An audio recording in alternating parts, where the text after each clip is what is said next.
So an issue, yes, maybe also a key issue, but definitely not the deciding issue. That's the sense of the panel. Now I come to this very important question. Jyotirmay referred to it briefly. Will freebies sway voter behavior on polling day? And voters really have it good from both alliances. They've got all sorts of freebies lined up. I put the question first to Krishna Anand. Will the voter, earlier we saw Jayalalitha try and give the sense that freebies are not good, and she had this anti-freebie stance. She saw it worked for Karunanidhi in the last elections. Now she's rolled out the freebie carpet as well. Will that determine who gets the vote tomorrow?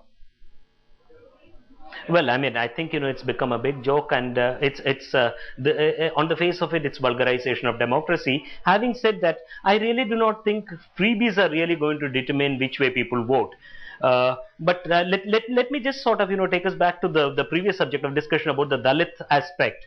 I think Raja and the DMK is not really known in Tamil Nadu politics to have been a party whom the Dalits supported. In fact, the DMK, even when it came to power in '68, did not have the Dalit support base. It was with the Congress, then it went to the ADMK and all those things. And much later, I think today the Dalit support base is very clearly divided among the Vidudhalai Chirutaigal, which is now with the DMK alliance, then the Pudhiya Tamilagam, which is with the ADMK alliance, and in the western region of the state, there is absolutely neither of the two parties that have that. Having said that, coming back to freebies, I think the people are not going to really vote for freebies as such, but the last 5 years, the manner in which television sets were distributed and all has definitely, I would say, helped the DMK. I think the DMK is only talking about, look, we told you that we'll give you televisions, and this time we are going to give you a few other things. So the people definitely see that, they're not averse to this whole thing of receiving largesse from the state, and that, I think, is true of every party. I do not really feel that it's going to have a substantive impact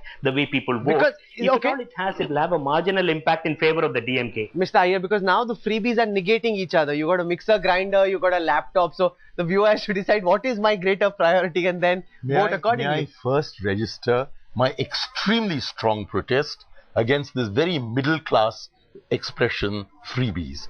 We've given away 3,34,000 crores in forgiven taxes over the last 4 years to people like yourself, and we don't call them freebies.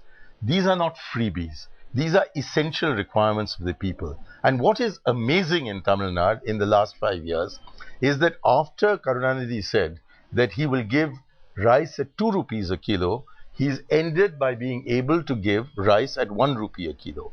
And if he had been unsuccessful in that, the question would have arisen as to how do you claim you'll do it when nobody is getting it. The fact is that in a country where the PDS does not work, in Tamil Nadu, the district and sub-district level administration is so efficient that people are in fact getting rice at 1 rupee a kilo. These television sets have actually reached all but a very, very small sliver of all the huts, leave alone the homes of poor.